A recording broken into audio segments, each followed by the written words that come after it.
성찬에 관련된 부분을 하고 있는데, 칼빈이 이제 어떻게 보면은 기독론과 관련돼 보이는 그리스도가 누구냐에 대한 것을 계속 지금 설명하고 있는 이유는 이제 우리가 시행하는 성찬을 그리스도가 제정하시기도 했고, 그의 몸과 피를 어떻게 이해해야 되느냐에 대한 문제가 있기 때문에 성찬의 시행 방식을 이제 직접적으로 다루기 이전에 그럼 우리에게 그 성찬을 제정하신 그 그리스도가 어떤 분이냐에 대해서 칼빈이 지금 충분히 설명을 하려고 하고 있습니다. 왜냐하면 그 이해가 부족하고 없기 때문에 상당히 지금도 많이 오해가 되고 있고, 이 당시에도 그랬고, 언제나 물론 뭐 이단 그러면 거의 이제 삼위일체 이단이 많지만 예수 그리스도와 관련된 이단들도 워낙 많고 또 잘못된 사고들도 워낙 많기 때문에 올바른 성찬을 행하기 위해서는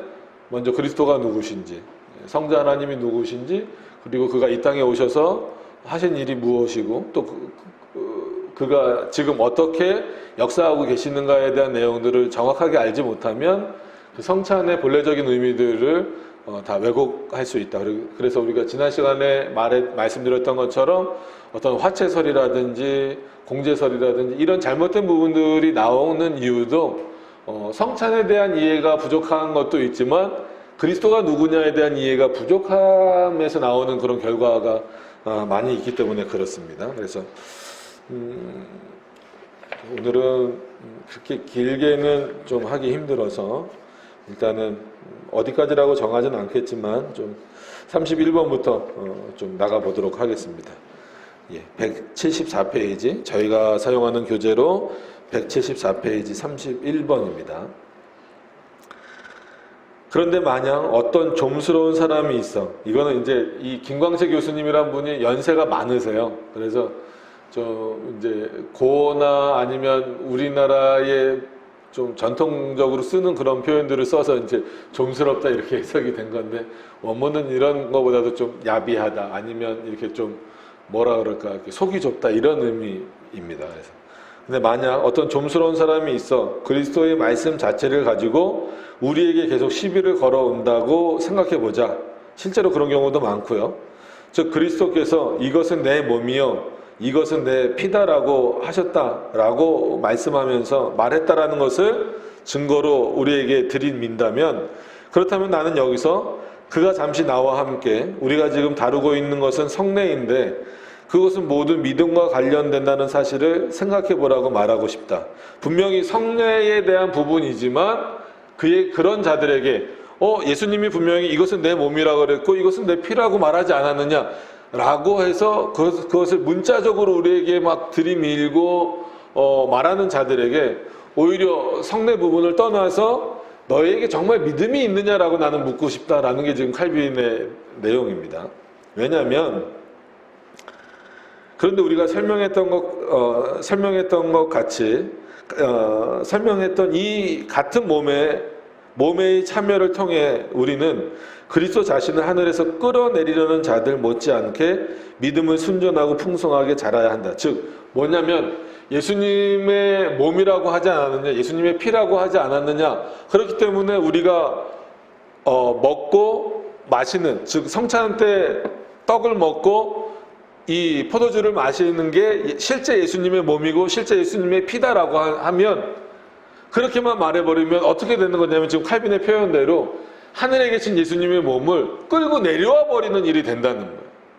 그런 일은 불경건한 일이고 잘못된 일이다라고 말하는 거예요. 그렇기 때문에 그 의미, 예수님이 말씀하시는 이거는 내 몸이다, 이거는 내 피다라고 하는 그 의미가 뭔가를 분명하게 알지 못하면 어떤 자가 돼버리냐면 하늘에 계신 예수님의 몸을 이 땅으로 끌고 내려와 버리는 자들이 된다라는 거예요. 그래서 지난 시간에 말씀드렸던 것처럼 다시 한번 우리가 오늘 쓰지 않을게요. 한번 이미지 트레이닝이라 그러죠. 한번 생각해 보세요. 예수님이 이 땅에 계실 때는, 즉 성육신하셔서 이 땅에 계실 때는 예수님의 몸은 이 땅에 계셨고 하늘에는 안 계셨고, 지금은 승천하신 이후에는 예수님의 몸이 있으시죠. 신비로운 몸으로 계시죠. 근데 어디에 계셔요? 그 몸은 하늘에 계시고 이 땅에는 안 계시다는 거예요. 왜냐하면 이 사고가 굉장히 중요한 거예요. 이 사고가 없으니까 이런 사람들처럼 예수님 하늘에 계신데, 그러니까 여기도 계시지만 몸은 하늘에 계신데 자꾸 끌고 내려오려고 그런다는, 끌고 내려와서 우리가 하는 성찬에 집어넣어 버리려고 한다는 거예요. 이거는 성찬만 잘못 만드는 게 아니라 너희의 믿음이 잘못된 거다. 그래서 올바른 믿음을 가지려면 그리스도가 여기 계시다라는 것을 믿으면서도 지금은 그의 몸이 하늘에 계시다라고 하는 이 올바른 믿음의 문제다라는 거예요. 결국 성찬도 제대로 하기 위해서는 올바른 믿음을 갖고 있어야 된다라는 거죠. 그러니까 그런 얘기를 하면서 더 이어갑니다. 하지만 우리가 만약 말씀에 끈질기게 달라붙는다면 말씀도 나를 크게 도울 것이다. 왜냐하면 마태와 마가는 이것을, 즉 마태복음, 마가복음에 나왔다라는 겁니다. 주께서 그 잔을 새 언약의 피라 부르신 것과 연결시켰고 누가와 바울은 피로 세우는 언약이라 말하기 때문이다. 설령 그가 계속 이것은 내 몸이요 피라고 외친다 해도 나는 이에 맞서 몸과 피로 세우는 언약이라 주장할 것이다. 그러니까 예수님이 분명히 내 몸이다, 내 피다라고 말씀하시지만 뭐라고 말씀하시냐면 그거는 곧 내 언약이다.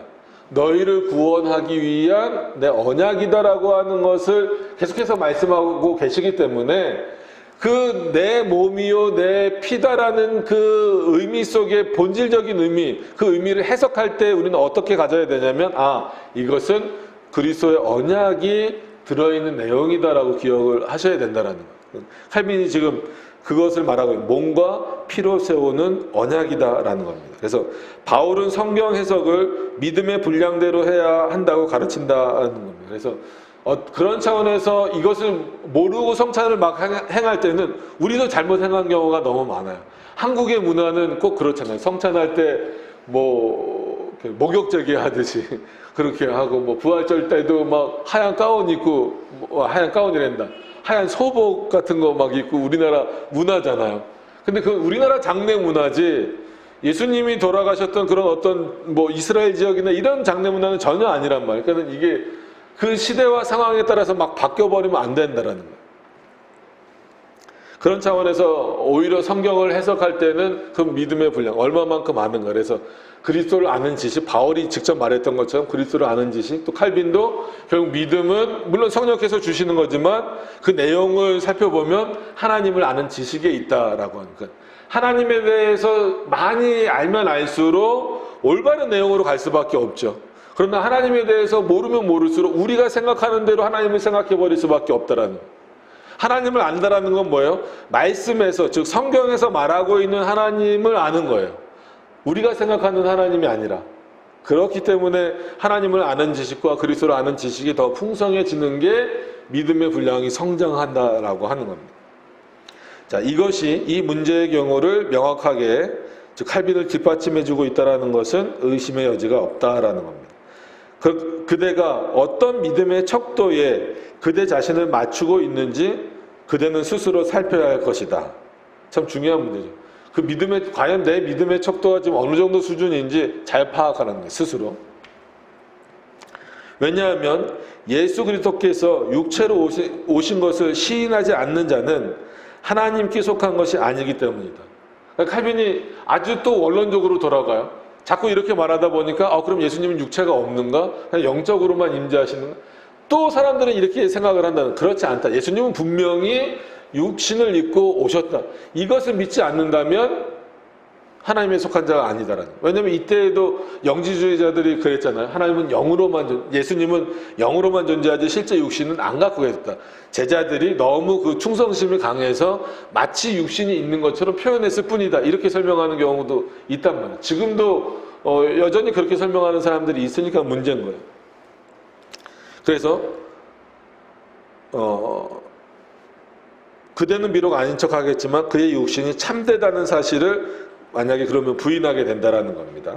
우리는 그러면 안 되죠. 예수님은 분명히 우리와 같은 몸을 입고 오셨다라는 거예요. 자, 이제 그 다음 32번으로 넘어가서 보시면 이러한 인식은 우리로 하여금 육신적인 것을 경배하는 오류를 쉽게 면하게 해줄 것이다. 그러니까는 뭐냐면 그래서 저희는 예수님의 사진이나 그림이나 이런 걸 걸어놓지 않잖아요. 그러니까 예수 그리스도가 여기 임재하신다는 말을 끊임없이 하면서도 예수 그리스도를 눈으로 볼 수 있는 것을 만들어 놓지 않는 게, 왜냐면 사람들은 우상을 만드는 게 그렇잖아요. 뭔가 눈에 보이는 걸 자꾸 만들기 원해요. 그럼 만들잖아요. 그럼 신기하게 그 앞에 자꾸 가요. 그래서 이거 여러 번 말씀드렸고 잘 아시는 것처럼 베드로 성당 그 베드로가 앉아있는 의자에 베드로 엄지발가락에 다 달았대잖아요. 사람들이 거기 만지면서 기도하면 뭔가 효험이 있을 것처럼. 그러니까 마치 제주도, 우리나라로 말하면 제주도 가서 남자아이 나오려면 도라로만 코 만지면 된다고 한 것처럼 거의 미신적인 행위랑 똑같은 거예요. 십자가를 만들어 놓으면 자꾸 십자가 밑으로 와요. 어디서나 하나님은 우리의 기도를 들으시는 분이잖아요. 그러니까 예수 그리스도 그려놓으면 그 밑에 가서 자꾸 하고. 그래서 제가 신방 갔을 때 이제 교회에서 보통 주는 상 있잖아요. 거기 보면 거의 대부분 예수님 얼굴이 있습니다. 그래서 이제 거기서 예배를 드리고 하는데 저한테 이제 차를 주시더라고요. 그래서 차를 아무 생각 없이 딱 내려놨는데 하필이면 예수님 얼굴에다 내려놓은 거예요. 그러니까 그분이 이렇게 살짝 mir으면서 예수님 얼굴에다가, 그게 예수님 얼굴이에요? 아니잖아요. 자기 생각대로 그린 거잖아요. 여러분, 그래서 우리나라 사람들이 그리면 예수님 얼굴에 가씌우잖아요. 흑인들이 그리면 예수님 얼굴이 어때요? 흑인이에요. 여러분, 우리에게 익숙한 예수님의 얼굴은 아주 잘생긴 백인이잖아요. 근데 누가 생각해 보더라도 여러분들이 객관적으로 상식적으로 생각해 보셔도 만약에 그린다 그러면 예수님은 어느 사람, 그러니까 지금 이제 인종이라고 표현하기는 좀 그렇지만 어느 지역 사람 같을 거예요? 중동 사람 같겠죠. 그리고 예수님은 그렇게 잘생기지는 않으신 것 같아요. 성경에 나온 거 보면. 근데 자기 생각대로 다 그려버리잖아요. 그리고 그 앞에 가서 절하고 그게 마치 나를 지켜줄 것처럼 생각하잖아요. 부적처럼. 그러면 안 된다는 거예요. 어떤 사람들은 그릇된 경솔함으로 말미암아 성례와 관련하여 그러한 오류를 범했다. 그러니까 천주교에서 하는 성찬 보세요. 거기다 많은 거 성수도 뿌리고 그 다음에 연기 나는 거. 솔직한 얘기로 귀신 쫓는 거잖아요. 거룩한 의미라고 하지만 결국은 그 자리에 누가 역사하지 못하도록, 마귀가 역사하지 못하도록, 그거 향 피운다고 마귀가 역사 안 합니까? 말도 안 되는 얘기인데 그거 하고 있잖아요. 가장 앞서 있다라고 말하는 본인들 스스로가. 그러니까 이런 어떤 문제점들이 발생하게 되는 거예요. 성찬을 하면서도, 예수 그리스도의 임재를 기다리면서도.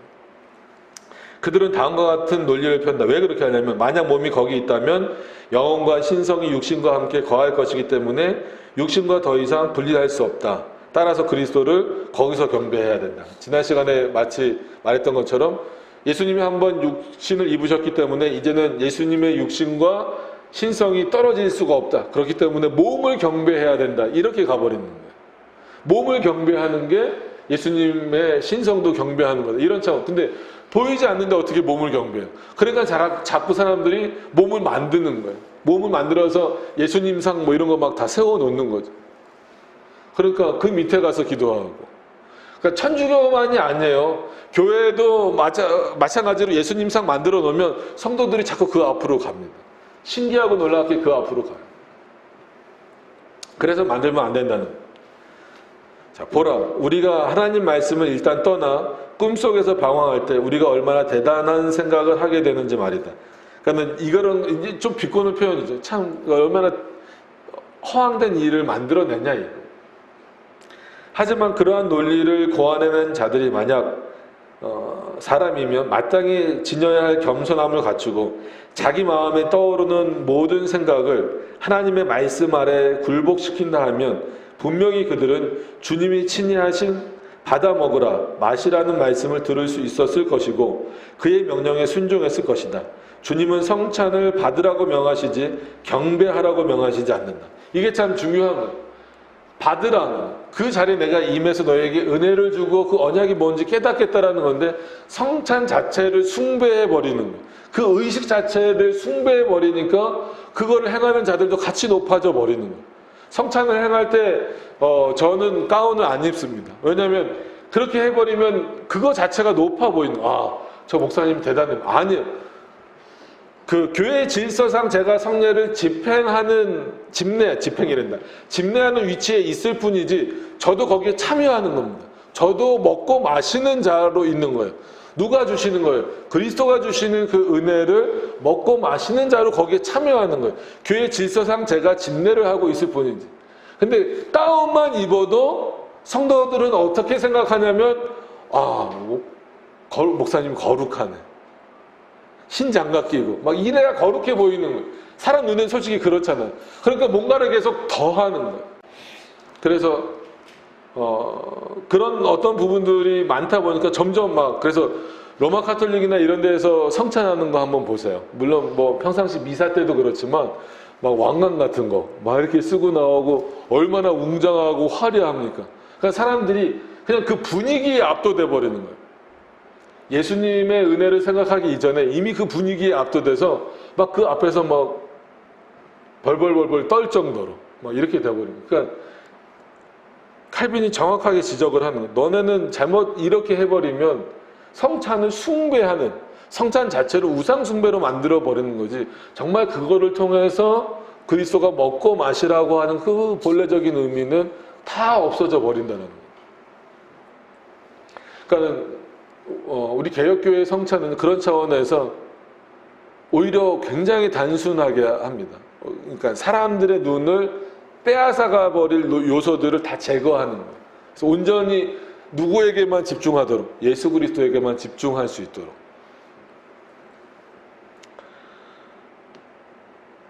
자, 그렇다면 주님이 명하신 대로 성찬을 받되 경배를 하지 않는 자들은 자기가 하나님의 명령을 저버리지 않는다는 확신을 지닌다. 우리가 어떤 일에 착수할 때 이런 확신보다 더 큰 위로를 얻을 수가 없다. 그들 앞에는 사도들의 본보기가 있다. 우리가 성경에서 읽은 대로 사도들은 엎드려서 경배한 것이 아니라 비스듬히 누워서 받아먹었다. 그죠? 그들 앞에는 사도시대 교회의 관례가 있다. 그들이 교제한 것은 누가가 이에게 이야기해 주는 것처럼 떡을 경배하면서 교제한 것이 아니고 떡을 떼면서 하였다. 그렇다고 지금도 비스듬히 누우라는 얘기는 아니죠. 이만큼 제자들은 우리는 그렇잖아요. 예수님 앞이니까 막 이렇게 똑바로 앉아서 마치 그 상관이나 뭐 군대에서 막 이렇게 누가 주면은 막 똑바로 앉은 자세로 막 직각으로 받고 막 이런 것처럼 생각하는데 그렇지 않았다라는 거예요. 비스듬히 그건 그 당시 문화였다. 어떻게 예수님이 주시는데 비스듬히 옆에서 받아먹어? 그건 지금 우리의 생각이라는 거예요. 그 당시엔 그게 자연스러운 문화예요. 3년 동안 예수님이랑 함께 먹고 마시던 그런 상태가 있었기 때문에 예수님이 주실 때 비스듬히 누워서 먹었다는 거예요. 그럼 그들이 경배 안 한 거냐? 그렇진 않다라는 거죠. 오히려 그 의미를 정확하게 깨닫고 있었다라는 거예요. 그들 앞에는 사도들의 가르침이 있다라는 거죠. 이 가르침에 따라 바울은 고린도 교회에 편지하면서 내가 너희에게 전한 것은 주께 받은 것이니, 참 멋진 표현인 거예요. 내 말이 아니라는 거예요. 오직 추측에 근거하여 경배하는 자들, 모종의 저절로 생겨난 논거에 의지하는 자들은 하나님의 말씀을 단 한마디도 제시하지 못한다. 그렇죠. 말씀대로가 아니고 내 생각대로 추측에 의해서 경배하거나 자기들의 논것, 즉 자기들의 논리로 만들어낸 것은 하나님의 말씀이 아니라는 거예요. 단 한마디도 거기엔 하나님의 말씀이 없다는 거예요. 그들이 몸과 피라는 말을 대단히 강조하는 것은 사실이지만 건전하고 온전한 정신을 지닌 사람이라면 대체 누가 그리스도의 몸이 그리스도라는 생각을 할 수 있겠는가?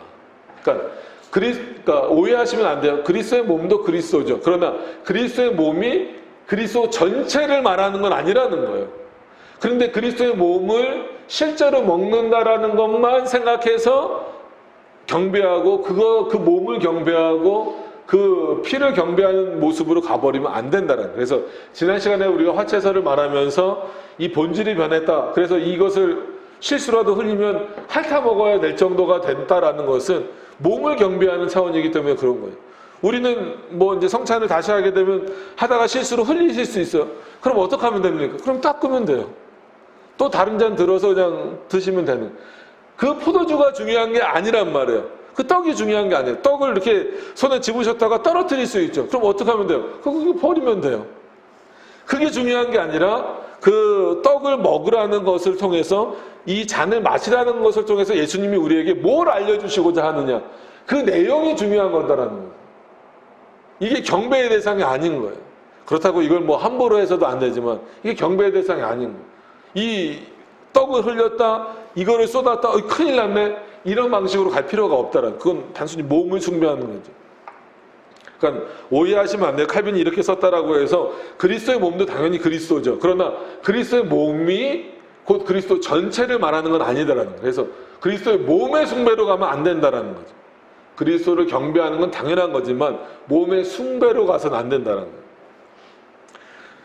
물론 그들은 자기네의 논법을 가지고 이 문제를 깔끔하게 해결하려는 것처럼 보인다. 그러나 만약 그들의 양심이 무슨 좀 더 진중한 마음에 의해 붙들리는 일이 발생하게 된다면 그들은 쉽사리 자기네의 논법과 함께 넘어지고 무너져 수치를 당하게 될 것이다.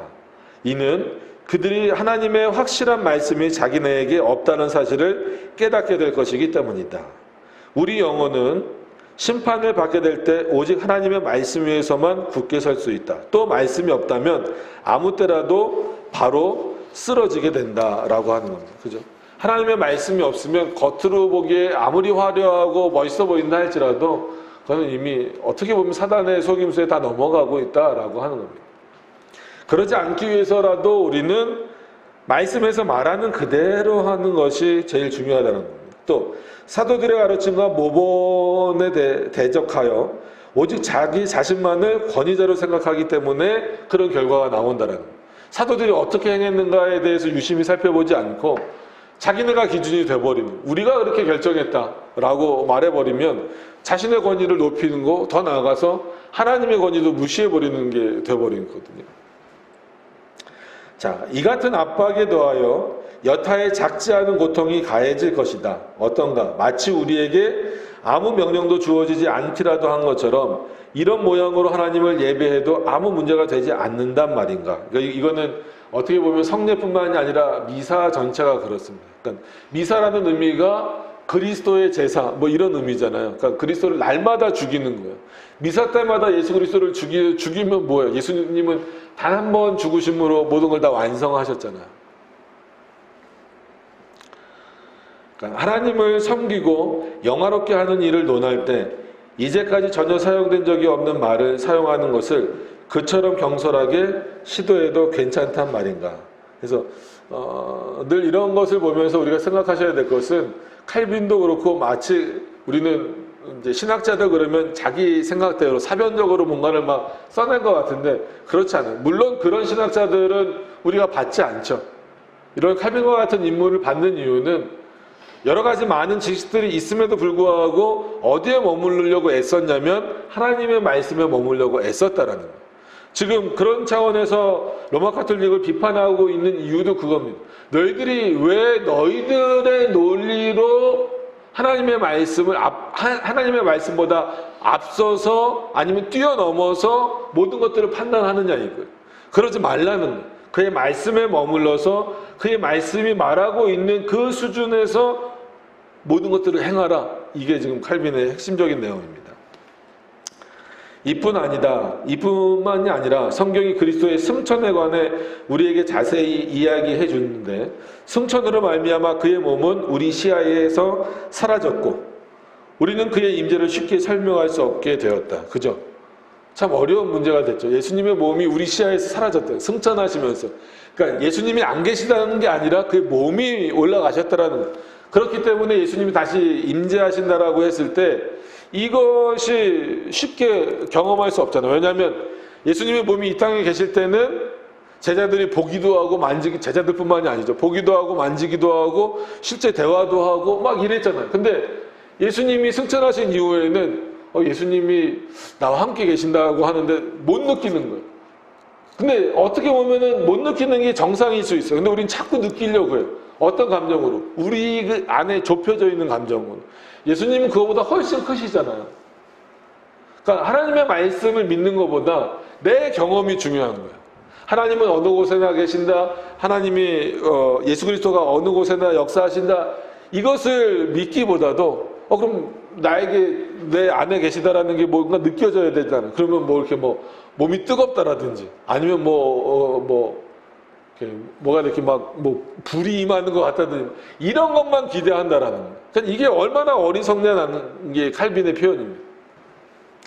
그래서 제가 다른 데 가서 이제 강의할 때 몸이 뜨거워지면 그거는 성령이 임하는 게 아니라 갱년기가 온 거라고, 병원에 가봐야 된다, 그런 얘기를 했어요.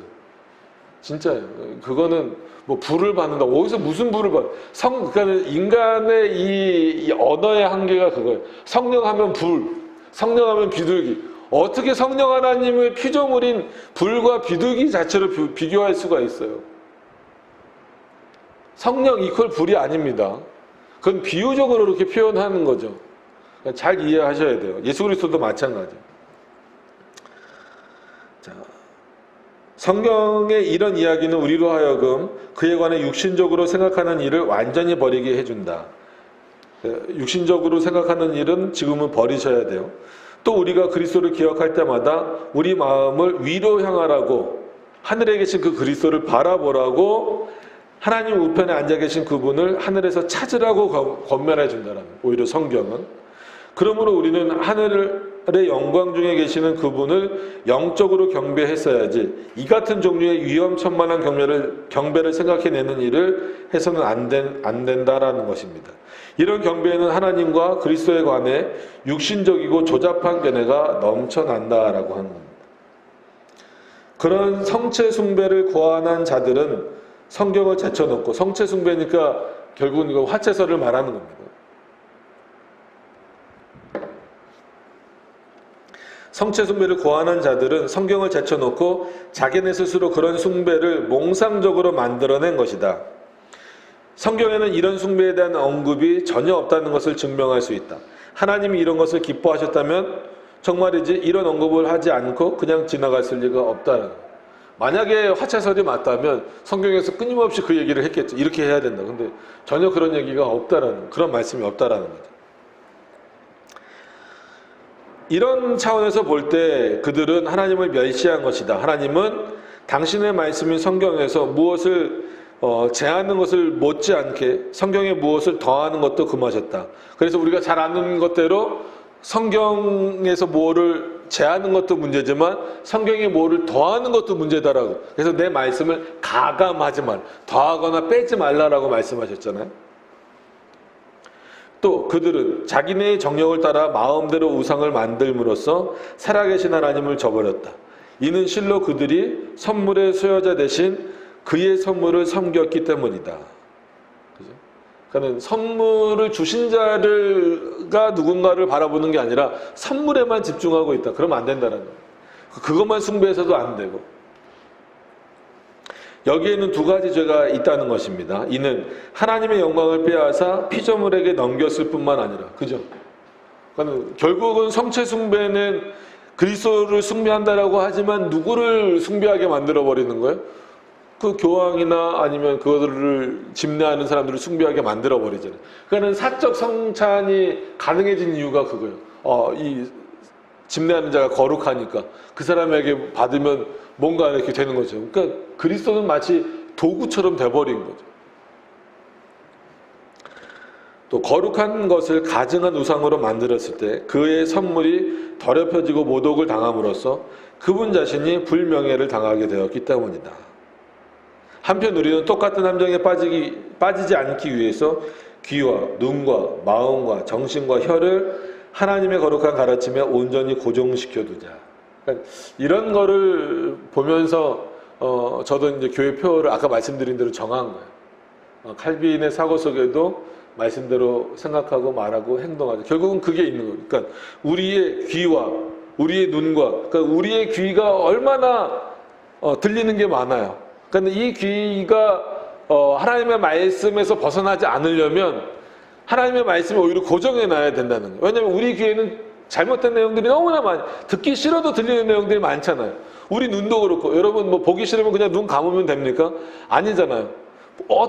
어쩔 수 없이 보일 수밖에 없잖아요. 그러면은 이 눈을 어디에다 고정시켜야 되냐면 하나님에게 고정시켜야 되고 말씀에 고정시켜야 된다는 거예요. 그러니까 이거를 영적인 차원으로 가도 마찬가지. 그럼 우리 영적인 귀로 들으라라고 했을 때 어떤 거를 들어야 돼요? 사단의 말이 아니라 하나님의 말씀을 들어야 되잖아요. 우리 영적인 눈도 누구를 바라봐야 돼? 세상이 아니라 예수 그리스도를 바라봐야 되잖아요. 그럼 고정시켜야죠. 우리 눈은 자꾸 어디로 가니까 우리 눈에 좋은 거, 우리 보기에 좋은 거, 우리 귀에 들리기 좋은 곳으로 자꾸 흘러가니까 그런 거예요. 그래서 뭐 힘드시지만 우리가 시편 찬송 부르는 것도 세상의 즐거운 음악들을 보면 저도 좋아요. 한편으로는 뭐 이렇게 막 좋은 음악 들으면 저도 마음의 평안을 얻고 기쁘고 참 위로도 받아요. 그래서 한편으로는 그렇기 때문에 이런 음악들은 안 되겠구나라는 생각이 한편으로는 또 드는 거예요. 왜냐하면 사람들은 그거를 하나님의 위로라고 생각하는 경우가 많아요. 그런데 그거는 음악이 주는 위로에 머무를 때가 많아요. 참 이 너무 좋다. 이 음악 너무 좋다. 이 악기 너무 좋다. 라고 했을 때 그게 오히려 하나님께로 가고 하나님께로 영광을 돌리는 모습에서 우리 안에서 머무르게 하는 내용들이 많다는 거예요. 그러니까 젊은 아이들도 보세요. 뭐 요즘에 그 아이돌이나 이런 거 나오면 막 거의 난리가 나잖아요. 그러니까 그런 거 따라서 막 CCM이나 이런 것도 막 교회에서도 막 그렇게 하려고 막 악기들 갖다 놓고 막 하는데 그거 끝나면은 마치 공허함처럼 애들도 그래요. 교회 청년들이나 학생들도 막 그래요. 어른들도 마찬가지예요. 막 기도원이나 이런 데 가면 막 박수치고 뭐하고 막 찬양 부르잖아요. 끝나고 나면 딱 눈에 보여요. 공허해요. 내가 지금 뭐 했지? 할 때는 막 뭔가 있는 것처럼 하는데 공허한 거. 그래서 우리가 시편을 부르는 게 물론 하나님의 말씀을 그대로 찬양한다는 의미도 있지만 그렇게 인간적인 감정을 끌어올릴 만한 것을 오히려 배제시키는 거예요. 그래서 정말 하나님이 주시는 은혜를 확인하려는 그러한 차원에서 누가 보더라도 우리 눈과 귀를 이렇게 혹하게 만드는 내용들을 좀 제거하자는 거죠. 마음도 마찬가지고 정신과 혀, 그죠? 혀는 뭐 누구를 살릴 수도 있지만 혀로 사람을 죽일 수도 있잖아요. 야고보서에 나오는 것처럼. 그래서 거룩한 가르침을 온전히 고정시켜 두자라는 거예요. 이것이 가장 훌륭한 스승인 성령의 학교이기 때문입니다. 칼빈의 표현이 멋있죠. 성령 하나님께서 우리에게 이렇게 역사하시는데 그럼 성령의 역사를 늘 기대하면서 너희가 성령님의 학교에서 뭘 배우고 있느냐. 성령님의 학교에서 배우는 건 결국 뭐예요? 그의 말씀이라는 거예요. 하나님의 말씀 이외에는 성령께서 가르치시지 않는다라는 거예요. 왜 성령께서 자신이 하신 말씀 이외의 다른 것들을 우리에게 가르쳐 주시겠냐는 거예요. 그래서 또 말씀드리지만 성령 하나님은 어떻게 역사하시냐면 성경을 통하여 성경과 함께 역사하신다는 거예요. 그렇지 않으면 성령 하나님 자체가 성경을 버리는 것과 똑같아요. 성령은 절대 그러시지 않아요. 이거를 성경에 제한시킨다 이렇게 생각하시면 안 돼요. 당연히 성경보다 크신 분이고 자유로운 분이시지만 자기가 계시해 주신 내용을 떠나서 다른 것을 말하지 않는다는 거예요. 그래서 우리도 성경 밖으로 넘어가지 않도록 늘 애쓰셔야 된다라고 하는 것을 기억하셨으면 좋겠습니다. 네.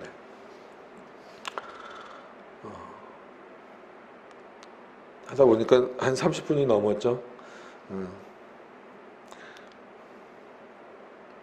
33번까지만 하겠습니다.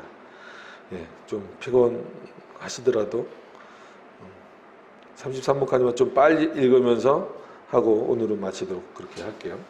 자, 이제까지 우리는 177페이지입니다. 이제까지 우리는 성찬이 하나님 앞에서 우리 믿음에 어떤 유익을 주는지에 대해서 이야기하였습니다. 하지만 이 성례를 통해 주님은 우리가 앞에서 설명한 바와 같이 하나님 당신의 엄청 풍성한 은혜를 우리에게 상기시키며 우리로 하여금 그것을 인정하도록 촉구하고 계십니다. 이와 동시에 그토록 풍성한 은혜에 대해 배은망덕하지 말라고 권면하고 계십니다. 또 오히려 그 은혜에 합당한 찬송을 올리고 그 은혜를 선포하며 감사의 예배를 드리라고. 그래서 성찬만 단독으로 이루어질 수는 없어요. 그죠? 바른 말씀의 선포와 함께 이루어지는 것. 그래서 보이는 말씀이라고 늘 말씀을 드리는 겁니다. 그러므로 그는 이 예식을 제정하시고 그것의 시행을 사도들에게 명령하실 때 당신을 기념하여 그것을 행하라고 가르치셨다. 그러니까 기념의 의미도 분명히 있어요. 근데 기념에만 머무르면 안 된다는 거예요. 기념의 의미가 있고 그것을 바울은 주의 죽으심을 전하는 것이라고 해석한다. 그러나 이것은 우리 모두가 함께 입을 모아 공개적으로 숨김없이 고백하되 생명과 구원에 대한 우리의 모든 확신이 주님의 죽으심에 근거한다는 사실을 고백한다는 것을 의미한다. 그러니까 우리의 신앙 고백도 거기에 들어가는 거예요.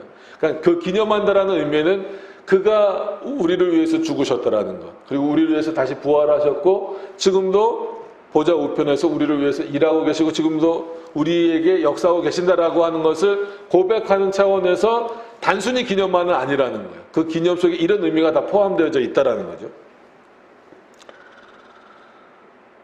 자, 이러한 고백을 통해 우리는 주님을 영화롭게 해야 하고 우리의 본을 보고 다른 사람들도 주님께 영광을 돌리도록 권면해야 된다. 그러니까 참 먼저 믿는 우리가 그만큼 중요한 거예요. 그리스도가 우리에게 본을 보여주신 것처럼 우리도 본을 보이면서 살아야 되는 겁니다.